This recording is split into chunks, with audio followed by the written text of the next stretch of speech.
Global T വിയുടെ മറ്റൊരു എപ്പിസോഡിന് വേണ്ടി PM ജോബ് സാറ് നമ്മളോടൊപ്പം ചേരുകയാണ്. ഓൺലൈനിലാണ് അദ്ദേഹം നമ്മളോട് സംസാരിക്കുന്നത്.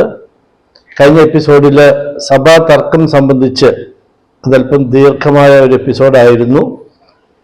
നിഷ്പക്ഷമായ സമീപനമാണ് ഗ്ലോബൽ ടി വിയുടേത് എന്ന് വിവിധ സ്ഥലങ്ങളിൽ നിന്നും വിവിധ വ്യക്തികളിൽ നിന്നും അഭിപ്രായം ഉണ്ടായതിനെ സ്വാഗതം ചെയ്യുന്നു.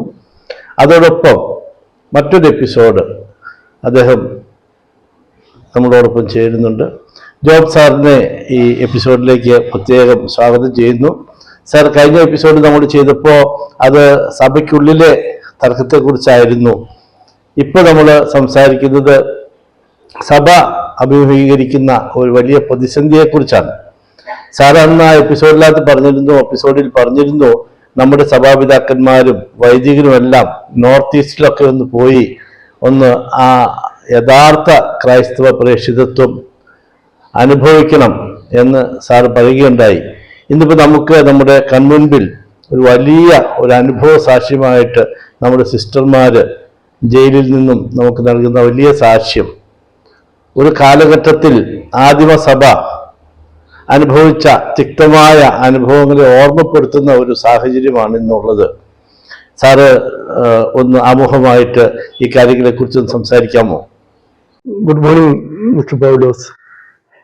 നമ്മളെ കഴിഞ്ഞ എപ്പിസോഡിൽ ഞാൻ പറഞ്ഞതുപോലെ സഭ പരിശുദ്ധാത്മാവിനാൽ നയിക്കപ്പെടുന്നു എന്നതിന് ഒത്തിരി സാക്ഷ്യങ്ങൾ നമുക്ക് കിട്ടിക്കൊണ്ടിരിക്കുകയാണ്. അങ്ങനെയുള്ള സാക്ഷ്യങ്ങൾ നമ്മൾ അനുദിനം അനുഭവിച്ചറിയുമ്പോഴാണ് അവിടെ ക്രൈസ്തവ സാക്ഷ്യത്തിന് ഒത്തിരി മേന്മയുണ്ടാകുകയുള്ളൂ. സിസ്റ്റർ പ്രീതി മേരി സിസ്റ്റർ വന്ദന ഫ്രാൻസിസ് എനിക്ക് തോന്നുന്നു സഭയുടെ ജീവിക്കുന്ന രക്തസാക്ഷികളാണ്. കാരണം സഭ എന്നൊക്കെ ആലസ്യത്തിലേക്ക് പോയിട്ടുണ്ടോ ആ സമയങ്ങളിലൊക്കെ ദൈവം മാലാഖമാരെ അയക്കും നേർവഴിക്ക് നയിക്കാൻ വേണ്ടി. അങ്ങനെയുള്ള രണ്ട് മാലാഖമാരാണ് പ്രീതി മേരി സിസ്റ്ററും വന്ദന ഫ്രാൻസിസ് സിസ്റ്ററും. ഇപ്പൊ നമ്മള് അറിയാതെയും ഈവൻ സഭാപിതാക്കന്മാര് പോലും ഈ ഭൗതിക സൗകര്യങ്ങളെ പറ്റിയും ഭൗതിക നേട്ടങ്ങളെ പറ്റിയും കുഞ്ഞാടുകൾക്കും ഇടയന്മാർക്കും ഉള്ള അതിനെപ്പറ്റി കുറച്ച് കൂടുതൽ കൺസേൺ ആവുന്നുണ്ടോ എന്നൊരു സംശയമാണ്. ആട്ടിൻ തോല് അണിഞ്ഞ ചെന്നായ്ക്കൾ എന്ന് കേട്ടിട്ടില്ലേ? ഇതിനെ വിവേചിച്ചറിയണമെന്നുണ്ടെങ്കിൽ പരിശുദ്ധാത്മാവിന്റെ കൃപാവരം ഉണ്ടെങ്കിലേ പറ്റുകയുള്ളൂ.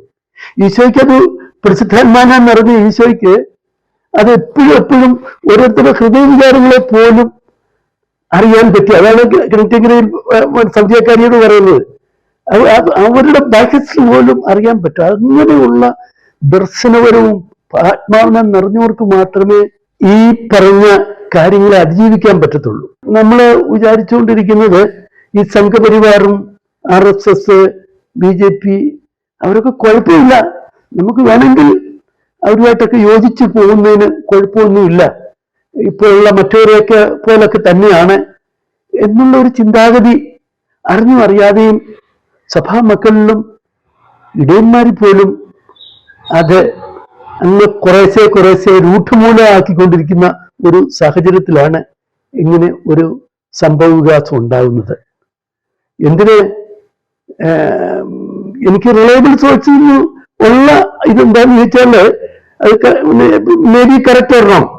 പറയുന്നത് തൃശ്ശൂര് BJPയെ ജയിപ്പിച്ചത് ക്രൈസ്തവരാണ്, കൂടുതലും വോട്ട് ചെയ്തിട്ടാണ് ജയിപ്പിച്ചത്. തീർച്ചയായിട്ടും ഇത്രയും വലിയ ഭൂരിപക്ഷം 50,000 ചില്ലുവാനും ഭൂരിപക്ഷം കിട്ടണമെന്നുണ്ടെങ്കിൽ തീർച്ചയായിട്ടും അറിയാതെ നമ്മുടെ സഭ പിതാക്കന്മാരുടെ മൗന സമൂഹത്തോടെയോ അല്ല സമൂഹത്തോടെയോ നമ്മുടെ വിശ്വാസികൾ വോട്ട് ചെയ്തിട്ടുണ്ട്. ഇതിനകത്ത് ഒളിഞ്ഞിരിക്കുന്ന ഒരു കെണി എന്താന്ന് ചോദിച്ചാല്, ഇപ്പൊ പണ്ടൊക്കെ എൻ്റെ മാതാപിതാക്കളൊക്കെ ക്രൈസ്തവ വീക്ഷണം അതാണ്. കമ്മ്യൂണിസം എന്ന് പറഞ്ഞാല് വെറുക്കപ്പെടേണ്ടതാണ്, അകറ്റി നിർത്തപ്പെടേണ്ടതാണ്. പക്ഷേ സാഹചര്യങ്ങളുടെ സമ്മർദ്ദം മൂലമാണെന്നൊക്കെ പറയുന്നു. നമ്മൾ ഇടതുപക്ഷത്തോടു കൂടി ഉള്ള ഒരു ഇതിനു വേണ്ടിയെ പ്രേരണ അറിഞ്ഞും അറിയാതെയും കൊടുത്ത് വോട്ട് ചെയ്യിപ്പിച്ചിട്ടുണ്ട്. അതുകൊണ്ട് ഇപ്പൊ എന്ത് വേണ്ടി ഹാർഡ് കോറായിട്ടുള്ള പല കമ്മ്യൂണിസ്റ്റുകളും ക്രൈസ്തവരിൽ നിന്ന് വരുന്നവരായിട്ട് മാറിയിരിക്കുകയാണ്. അത് തിരിച്ചറിയാൻ സഭ അന്ന് അല്പം വൈകിയോ എന്ന് ചോദിച്ചാൽ പൊളിറ്റിക്കൽ അല്ലെ സോഷ്യൽ കമ്പൽഷൻ കൊണ്ട് കൂടി ആയിരിക്കാം.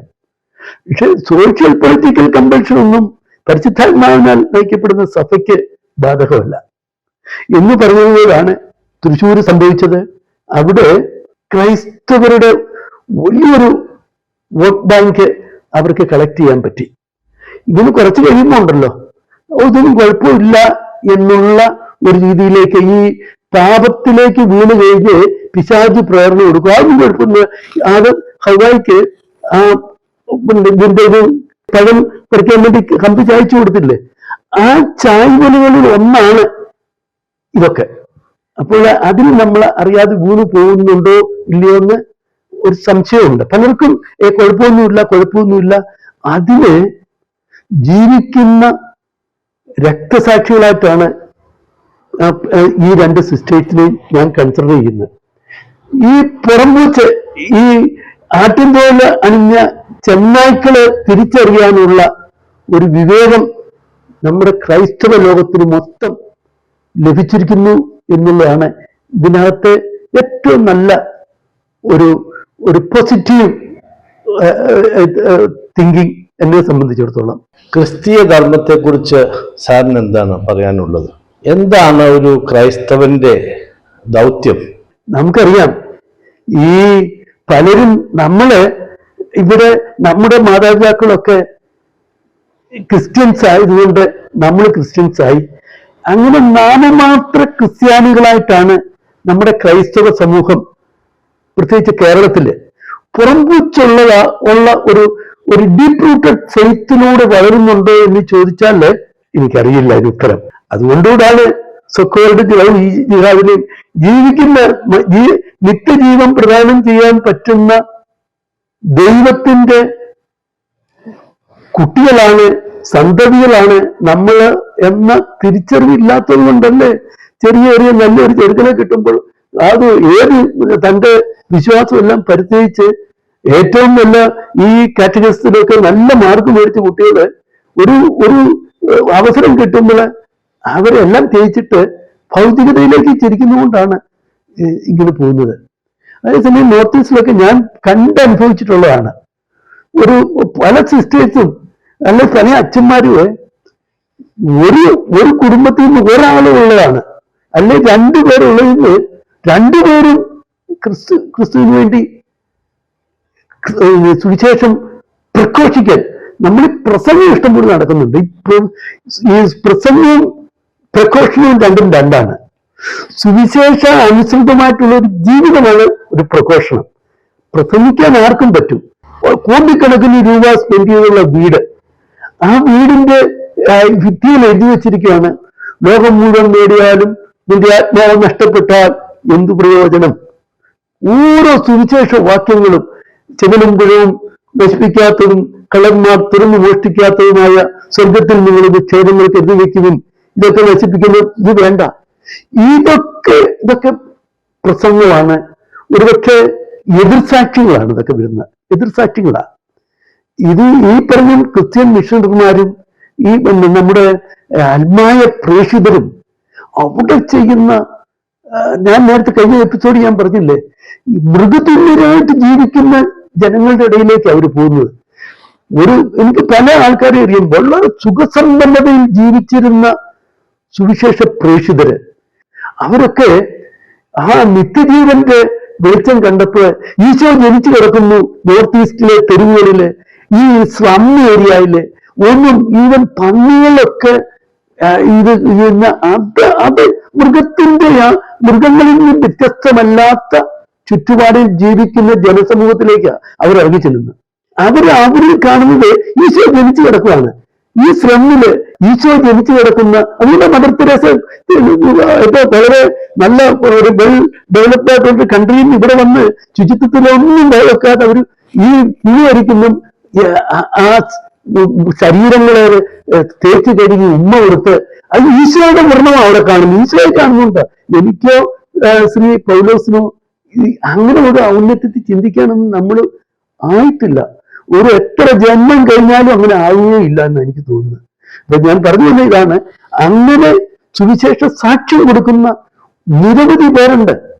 നമ്മള് സുവിശേഷം പ്രഘോഷിക്കാൻ മാമോദീസ എന്ന് ഞാൻ നേരത്തെ പറഞ്ഞ പോലെ പൊതുപൗരത്വത്തിലൂടെ നമ്മളും ശുശ്രൂഷ പൗരത്വം കിട്ടിയിരിക്കുന്ന പുരോഹിതരും സന്യസ്തരും ഒക്കെ ഇതിനുവേണ്ടി നിയോഗിക്കപ്പെട്ടവരാണ്.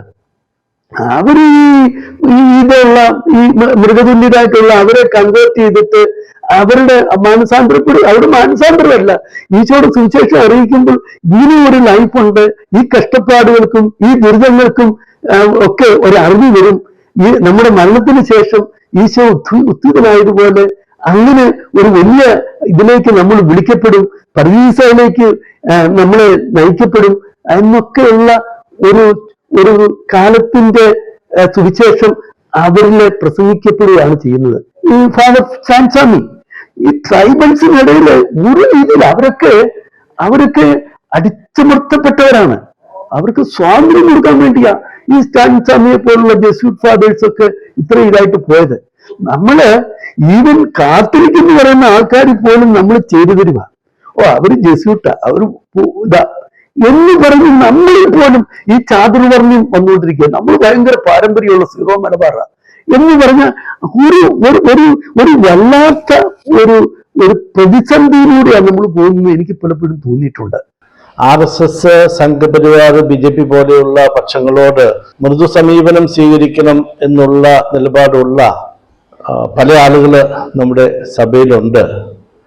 അവർക്കെല്ലാം ഒരു വലിയ സന്ദേശമായിരിക്കും ഈ ഛത്തീസ്ഗഡിലെ സംഭവങ്ങളിലൂടെ ഇപ്പം നമ്മൾ അത് കൂടെ നമ്മൾ അനുഭവിക്കുന്നുണ്ട്. കൂടെ ക്രിസ്തുമസ് ഒക്കെ എത്തുമ്പോഴത്തേക്കും നമുക്ക് കേക്കായിട്ടും വൈനായിട്ടും നമുക്ക് ആഘോഷമായിട്ടും വലിയ സ്വർണ്ണ കിരീടങ്ങളൊക്കെ ആയിട്ടൊക്കെ നമ്മളെ സമീപിക്കുമ്പോഴും നമ്മൾ യഥാർത്ഥത്തിൽ ഒരു വലിയ വിപത്ത് നമ്മൾ കയ്യിലെടുത്ത് പിടിച്ചിരിക്കുന്ന ഒരു സാഹചര്യം. സാറൊന്ന് അതിനെക്കുറിച്ച് സംസാരിക്കാമോ? ആ ട്രൈബൽസിനിടയിൽ സുവിശേഷ പ്രഘോഷണം നടത്തിയ ആ സാൻസാമിയെ ഇത്രയും നിഷ്ഠിതമായിട്ട് എന്തിന് അങ്ങേർക്ക് പാർക്കിൻസൺ അസുഖം ഉണ്ടായിരുന്ന ഒരു സ്ട്രൂ പോലും കൊടുക്കാൻ അങ്ങേർക്ക് പിടിച്ചു കഴിക്കാൻ മേല, അത് ഗ്ലാസ് പിടിച്ച് കുടിക്കാൻ വേണ്ട ഇങ്ങനെ കിടന്ന് വിറയ്ക്കുവാണ്.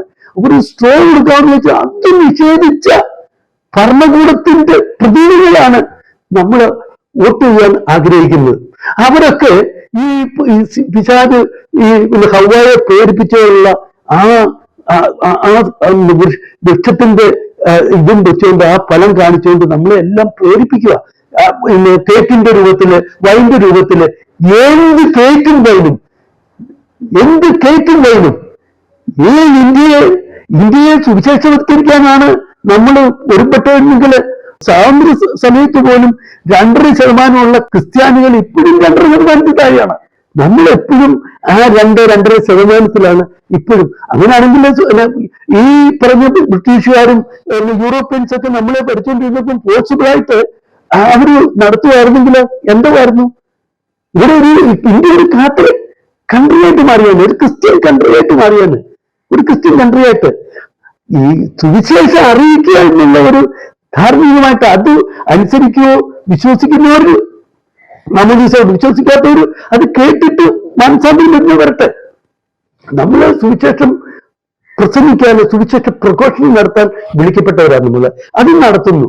അതിന്റെ ഭാഗമായിട്ടാണ് ബഹുമാനപ്പെട്ട സിസ്റ്റേഴ്സ് നമുക്ക് വേണ്ടി പണ്ട് ആദിമസഭയുടെ കാലത്തൊക്കെ ഇതുപോലുള്ള ഭൗതിക ഇതൊക്കെ കാണിച്ചുകൊണ്ട് ചക്രവർത്തിമാരും നീറോ ചക്രവർത്തിമാരും എല്ലാം നമ്മളിലേക്ക് വന്നിട്ട് പറഞ്ഞു, വിശ്വാസം ഉപേക്ഷിച്ചാൽ നിങ്ങളെ വെറുതെ വിടാം. അവർക്ക് പല പാരിതോഷികങ്ങളും വാഗ്ദാനം ചെയ്തു.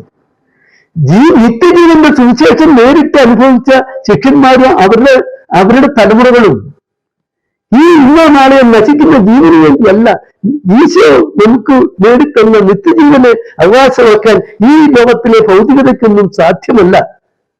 നമ്മളെ ആത്മാവിനെ ശരീരത്തെ നശിപ്പിക്കാൻ കഴിയുന്നതിനെ നമ്മൾ ഭയപ്പെടേണ്ട. അതാണ് യൂറോ ചക്രവർത്തിമാരൊക്കെ. ആത്മാവിനെ നമുക്ക് നഷ്ടപ്പെടുത്താൻ പറ്റുന്നതിന് നമ്മൾ ഭയപ്പെട്ടാൽ മതി. അത് രക്ഷകനായ യേശുവാണ് ആത്മാവിനെ നമുക്ക് നേടിത്തന്നത്. അന്നത്തെ മതമർദ്ദകരായിട്ടുള്ള റൂളേഴ്സിന്റെ ഒക്കെ കൽപ്പന പ്രകാരം എല്ലാവരും മുൻപ് വെച്ച് സമൂഹത്തിന് എല്ലാവർക്കും ഒരു ഉപേക്ഷിക്കാൻ ഒരു പ്രേരണ കൊടുക്കാൻ വേണ്ടി ഒരു സമൂഹത്തിന് മുമ്പിൽ വെച്ച് ഇവരെ ഗളച്ഛേദനം ചെയ്യുകയും നീറോ ചക്രവർത്തിമാരുടെ അന്തഃപുരങ്ങളില് ഈ ക്രിസ്ത്യാനികളെ ഗളച്ഛേദനം ചെയ്ത ക്രിസ്ത്യാനികളുടെ ഈ അകത്തെ ഇതെല്ലാം കൂടി എടുത്തിട്ട് അതിനകത്ത് കൊഴുപ്പ് നിറച്ചിട്ട് അത് കത്തിക്കുവാരെന്ന് പറയുന്നത്. അപ്പോൾ അവിടുത്തെ തീപ്പന്തങ്ങളായിട്ട് അപ്പോൾ മരിച്ചതിന് ശേഷം അവർക്ക് പ്രകാശം കൊടുക്കാൻ അതിന് തയ്യാറായിട്ടാണ്. അവസാനം വെട്ടിക്കൊന്ന പടയാളികൾ പോലും മതമർദ്ദകർ പോലും അവരിലേക്ക് തിരിഞ്ഞു. അവരന്ന് ഓർത്തുകൊണ്ടിരുന്നത് ജീവനുള്ള ഏറ്റവും വലിയ അതിനെ ത്രിവാൽക്കരിച്ചുകൊണ്ട് അപ്പൊ അവര് ചിന്തിക്കാൻ തുടങ്ങി. ചിന്തിച്ചിട്ട് നിത്യജീവൻ, മരണത്തിന് ശേഷം ഒരു ജീവിതമുണ്ട്, ആ ജീവിതമാണ് ശാശ്വതം. അത് നമ്മുടെ ഈ ലോക ജീവിതത്തിൽ നമ്മുടെ പ്രവൃത്തികളെ ആശ്രയിച്ചിരിക്കും. അതൊക്കെ മനസ്സിലാക്കിക്കൊണ്ട് പോയ ആ ആദിമ ക്രൈസ്തവരുടെ പ്രചോദനം ഉൾക്കൊണ്ടുകൊണ്ടാണ് ഈ ബഹുമാനപ്പെട്ട 2 സിസ്റ്റേഴ്സ് ഇന്ന് കാരാഗ്രഹത്തിലേക്ക് വന്നത്. ആ പ്രചോദനം ഉൾക്കൊണ്ടുകൊണ്ടാണ് സ്റ്റാൻസാമി ഒരു സ്ട്രോ, നിസാരമായിട്ടുള്ള ഒരു പ്ലാസ്റ്റിക് സ്ട്രോ പോലും നിഷേധിക്കപ്പെട്ട് ഈശോയ്ക്ക് വേണ്ടി ആ പീഡനം ഏറ്റുവാങ്ങി മരണം രക്തസാക്ഷിയായി. അപ്പോഴൊന്നും ഇവിടെ നമ്മളെ സുഭിക്ഷതയിൽ കഴിയുന്ന സഭ അതിനെപ്പറ്റി ഒന്നും ചിന്തിച്ചതേയില്ല. ജനങ്ങളിൽ അതിന്റെ ശക്തമായിട്ടുള്ള മുന്നറിയിപ്പുകൾ കൊടുക്കാൻ ഇടയന്മാരും ഈ ആട്ടിൻതോല് അണിഞ്ഞ ചെന്നായ്ക്കളെ തിരിച്ചറിയാനുള്ള ഒരു പരിശുദ്ധാത്മാവിന്റെ ദാനത്തിന് വേണ്ടി ആടുകളും പ്രത്യേകം ദാഹിക്കണം. ആ ദാഹത്തിന് തന്ന ഉത്തരവാണ് ഈ സഹോദരിമാര് ജയിലില് ഒന്നും അറിയാതെ ഇവർ ചെയ്ത തെറ്റെന്താണ് സമൂഹത്തോട് പറയട്ടെ, ലോകത്തോട് പറയട്ടെ. ഇത് ലോകമെങ്ങും പോയി സുവിശേഷം അറിയിക്കാനുള്ള നമ്മുടെ കർത്തവ്യത്തിന്റെ പ്രഥമവും പ്രധാനവുമായ കൽപ്പന, ലോകമെങ്ങും പോയി സുവിശേഷം അറിയിക്കാനുള്ള ആ കൽപ്പനയാണ് ഈ സുവിശേഷ പ്രഘോഷണത്തിലൂടെ ജയിൽവാസം അനുഭവിക്കുന്ന ഈ സിസ്റ്റേഴ്സ് ലോകം മുഴുവൻ അറിയപ്പെട്ടത്. ഈ ക്രൈസ്തവര് ഇവരൊക്കെ മീന് കഴിച്ച് ആട്ടിൻതോൽ അണിഞ്ഞ തെന്നായ്ക്കളായിട്ട് ലോകത്തുള്ള രാജ്യങ്ങളിലെല്ലാം പോയി അവർ വലിയ ജനാധിപത്യവും ഈ മതേതരത്വവും ഒക്കെ പ്രസംഗിക്കുന്ന ആൾക്കാരുടെ കൈവിന് കഠാരി ഇറക്കുക ചെയ്തത് നമ്മുടെ ബഹുമാനപ്പെട്ട സിസ്റ്റേഴ്സ്. അവരെ ഞാൻ നമിക്കുകയാണ്. ഭാരതീയര് ധാരാളം പേര് വിദേശ രാജ്യങ്ങളിൽ അവരുടെ ജീവസന്ധാരണത്തിന് വേണ്ടി, അഭിവൃദ്ധിക്ക് വേണ്ടി എല്ലാം ജോലിയെടുക്കുന്നതിനായിട്ട് പോകുന്നതാണ്. വികസിത രാജ്യങ്ങളിൽ അധികവും ക്രിസ്ത്യൻ രാഷ്ട്രങ്ങളാണ്. സ്വാമി വിവേകാനന്ദൻ ചിക്കാഗോ അഡ്രസ്, അദ്ദേഹം അത് വലിയ രാമകൃഷ്ണ മിഷൻ എന്നുള്ള ഒരു പ്രസ്ഥാനം തന്നെ ആരംഭിക്കാൻ പ്രചോദനമായ ആ സംഭവം നടന്നത് ക്രിസ്ത്യൻ രാജ്യത്താണ്, അമേരിക്ക പോലുള്ള ഒരു രാജ്യത്താണ്. അവിടെ അദ്ദേഹം sisters and brothers of America എന്ന് പറഞ്ഞപ്പോൾ അവിടെ ജനം എഴുന്നേറ്റ് നിന്ന് കൈയടിച്ച് മിനിറ്റുകളോളം കൈയടിച്ച് അതിനെ സ്വീകരിച്ചു. അക്കാലത്തെ പത്രങ്ങളിലെല്ലാം അത് വലിയ വാർത്തയായിരുന്നു. ഈ ഇന്ത്യയിലെ ഭരണകർത്താക്കളുടെ ഈ സമീപനമായിരുന്നു അവർക്കുണ്ടായിരുന്നതെങ്കിൽ എന്തായിരുന്നു അന്നത്തെ അവസ്ഥ?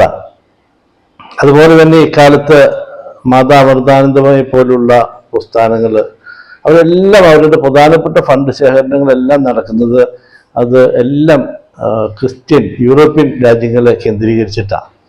അപ്പം അവരോടെല്ലാം ആ രാജ്യങ്ങൾ ഇവരെടുക്കുന്ന ഈ നിലപാട് അതൊരു അടിസ്ഥാനമില്ലാത്ത നിലപാടിലേക്ക് ആ രീതിയിൽ ചിന്തിച്ചിരുന്നെങ്കിൽ എന്തായിരുന്നു അവസ്ഥ? തനിക്കെതിരെ നീങ്ങുന്ന എല്ലാവരെയും ജലച്ഛേദനം ചെയ്യുവാൻ ആഗ്രഹിച്ച പഴയ ഈ നീറോ ചക്രവർത്തിമാരും ഹെരോദോസുമാരും ഒക്കെയാണ് ഇന്നത്തെ പല ഭരണാധികാരികളിലൂടെയും പ്രവർത്തിച്ചുകൊണ്ടിരിക്കുന്നത്. ഇവരൊക്കെ ഈ പറഞ്ഞ അവരെയൊക്കെ മാതാമൃതാംഗമായൊക്കെ സോഷ്യൽ റിഫർമേഷനും ഇവിടുത്തെ ഉള്ള പല ഇതിനും നേതൃത്വം കൊടുക്കുന്ന ആളാണ് അവരെ പറ്റി. പക്ഷെ ഇവരുടെ ശരിയായിട്ടുള്ള ഫണ്ടിങ് എവിടുന്നാണ്? ഇവര് പോയി ക്രൈസ്തവ രാഷ്ട്രങ്ങളിൽ, പ്രത്യേകിച്ച് യൂറോപ്യൻ രാഷ്ട്രങ്ങളിൽ ഇവരെ ഈ മാതാമൃതയ്ക്കോ അവർക്കെല്ലാം മുസ്ലിം രാഷ്ട്രങ്ങളിൽ എവിടെയെങ്കിലും പോയി പ്രസംഗിക്കാൻ പറ്റുമോ? അവർക്ക് പ്രഘോഷിക്കാൻ പറ്റുമോ? അവര് ചെന്ന് ഈ സനാതന മൂല്യത്തെ പറ്റിയും സഹിഷ്ണുതയെ പറ്റിയും ടോളറൻസിനെ പറ്റിയും പീസ്ഫുൾ നോൺ വയലൻസിനെ പറ്റിയൊക്കെ ലോകത്ത് മുഴുവനും പോയി ഇത് ചെയ്തിട്ട് അവർക്ക് ഏറ്റവും കൂടുതൽ ഫോളോവേഴ്സ് ഉള്ളത് ക്രിസ്ത്യൻ കൺട്രീസിലാണ്. ഇവരെ ആരെങ്കിലും പീഡിപ്പിക്കുന്നുണ്ടോ? അപ്പോൾ അവരുടെ ഏറ്റവും വലിയ ഫണ്ടിന് ഏറ്റവും കൂടുതൽ source of fund source Christian കൺട്രീസിൽ നിന്നാണ്. അവിടെ നിങ്ങൾ മാതാന്നമ്മയുടെ ഫോളോവേഴ്സായി നിങ്ങൾ അങ്ങനെ ചെയ്യും ഇങ്ങനെ എന്ന് ലോകത്തിലെ ഏതെങ്കിലും ക്രൈസ്തവ രാജ്യങ്ങളിൽ അവരാരെങ്കിലും ഇവരെ ഇത് ഐസൊലേറ്റ് ചെയ്യുന്നുണ്ടോ? എന്ന് മാത്രമല്ല പലരും പ്രോത്സാഹിപ്പിക്കുക ചെയ്യുന്നത്. അതാണ് ക്രൈസ്തവരുടെ ടോളറൻസ്. അതാണ് അവര് ആർക്കും നിർബന്ധമില്ല. അവർക്ക് വേണമെങ്കിൽ ഞങ്ങൾ സുവിശേഷം പ്രഘോഷിക്കും, പ്രസംഗിക്കും, പ്രവൃത്തി കാണിക്കും. അത് നിങ്ങൾക്ക് ലോകമെങ്ങും പോയി അത് പ്രഘോഷിക്കുവാൻ വേണ്ടി എന്നെയും ഈ പൊതുപൗരവത്തിനെത്തി എല്ലാവരെയും നിയോഗിച്ചിരിക്കുകയാണ്. ആ നിയോഗമാണ് ബഹുമാനപ്പെട്ട സിസ്റ്റേഴ്സും രക്തസാക്ഷിയായ സ്റ്റാൻസ്വാമിയും നിയോഗിച്ചിരിക്കുന്നത്. അപ്പോൾ ആ ചുവരെഴുത്ത്, കാലത്തിന്റെ ചുവരെഴുത്ത് മനസ്സിലാക്കി അതിനെ വേണ്ട രീതിയിൽ നമ്മൾ ചിട്ടപ്പെടുത്തുവാൻ, നമ്മുടെ ജീവിത ശൈലി, നമ്മുടെ ചിന്താഗതി ഇതിനെയൊക്കെ ചിട്ടപ്പെടുത്തുവാനുള്ള ഒരു അവസരമായിട്ടാണ് ഞാൻ ഇതിനെ കണക്കാക്കുന്നത്. നമ്മുടെ കഴിഞ്ഞ എപ്പിസോഡ് അല്പം ദൈർഘ്യമേറിയതായിരുന്നു എന്ന് അഭിപ്രായമുണ്ട്. അതുകൊണ്ട് സാറ് നല്ല ആവേശത്തിലാണ് സംസാരിക്കുന്നത്. പക്ഷേ ഒന്ന് കൺക്ലൂഡ് ചെയ്യാമോ? തീർച്ചയായിട്ടും ഇപ്പോഴും സഭ പരിശുദ്ധാത്മാവിനാൽ നയിക്കപ്പെടുന്നു എന്നതിന്റെ ഏറ്റവും വലിയ ഉത്തമ ദൃഷ്ടാന്തമാണ് ഈ പറഞ്ഞ രീതിയിൽ ഇതൊക്കെ ഇപ്പോൾ നമ്മൾ അറിയപ്പെടുന്നത്. ഇൻഗ്ലോറിയസ് മിഷണറീസ് ഒത്തിരിയുണ്ട്. ഇവര് ഗ്ലോറിഫൈ ചെയ്തു, ഇവര് ദൈവത്തെ ഗ്ലോറിഫൈ ചെയ്തു, ദൈവത്തെ അവര് മറ്റുള്ളവരുടെ മുമ്പിൽ കാണിച്ചു കൊടുത്തു. ഇതുപോലെ കാണിച്ചു കൊടുക്കുന്ന ആയിരക്കണക്കിന് പതിനായിരക്കണക്കിന് മിഷണറിമാരുണ്ട് നമ്മുടെ ഈ ട്രൈബൽസിനിടയിലും നോർത്ത് ഈസ്റ്റിലും ഒക്കെ സേവനം ചെയ്യുന്ന ആ മിഷണറിമാരെ നമുക്ക് കൂപ്പുവഴിയോടെ അവർക്ക് വേണ്ടി പ്രാർത്ഥിക്കാം. അവരെ ബഹുമാനപ്പെട്ട സിസ്റ്റേഴ്സ്, നിങ്ങളുടെ ഓരോ മിനിറ്റും ജയിൽവാസം അനുഭവിക്കുന്ന, കാരാഗ്രഹവാസം അനുഭവിക്കുന്ന നിങ്ങളുടെ ഓരോ മിനിറ്റും സഭയുടെ ഐക്യത്തിനും സഭയുടെ പുനരുദ്ധാരണത്തിനും സഭയുടെ കെട്ടുറപ്പിനും സഹായകമായി തീരും എന്ന് പരിശുദ്ധാത്മാവിൽ ഞാൻ വിശ്വസിക്കുകയാണ്. നിങ്ങളുടെ ഈ ജീവിക്കുന്ന രക്തസാക്ഷിത്വം ലോകം മുഴുവൻ അറിയപ്പെട്ടു. ക്രൈസ്തവരുടെ മൂല്യം അത് ലോകം മുഴുവൻ അറിയപ്പെട്ടു. മനസ്സാവാതെ കർമ്മനായി ഒരു തെറ്റ് ചെയ്യാത്ത നിങ്ങൾ ഈശോയുടെ പ്രതീകങ്ങളായിട്ടാണ്, ഞങ്ങളുടെ ഓരോരുത്തരെയും പ്രതിനിധിയായിട്ടാണ് നിങ്ങൾ ഓരോ സെക്കൻഡും ഈ കാരാഗ്രഹം, നിങ്ങളുടെ ഓരോ സെക്കൻഡ് കാരാഗ്രഹവാസത്തിനും ദൈവം സഭയ്ക്ക് കൊടുക്കുന്ന വലിയ വലിയ പ്രചോദനം ഒത്തിരി വലുതാണ്. തീർച്ചയായിട്ടും നമ്മുടെ ശ്രദ്ധ കേരളത്തിൽ മാത്രമല്ല, ലോകം മുഴുവൻ സുവിശേഷം അറിയിക്കാൻ വിളിക്കപ്പെട്ടവരായി നാം കുറഞ്ഞപക്ഷം കേരളത്തിന് വിളിക്കും. നമ്മുടെ ഈ അന്തഛിദ്രങ്ങളും ശിഥിലീകരണ പ്രവർത്തനങ്ങളും ഒക്കെ ഇവിടെ മാറ്റി അങ്ങോട്ടും ഇങ്ങോട്ടും ഗോഗോ വിളിക്കാതെ, ഇൻഫൈറ്റ് നടത്താതെ ലോകം മുഴുവൻ ഇവരുടെയൊക്കെ പ്രവർത്തന ശൈലിയിൽ പ്രേരിതരായി നമുക്ക് ലോകം മുഴുവൻ സുവിശേഷം അറിയിക്കാനുള്ള ആ ധാർമ്മികമായിട്ടുള്ള ഉത്തരവാദിത്വം നമുക്ക് ഏറ്റെടുക്കാം. അതിന് പ്രചോദനം നൽകാൻ ഈ സഹോദരിമാരുടെ ജയിൽവാസം, കഷ്ടതകള് അതിന് പ്രേരകമായി തീരട്ടെ എന്ന് ഞാൻ ആശംസിക്കുന്നു, പ്രാർത്ഥിക്കുന്നു. ദൈവത്തിന് സ്തുതി.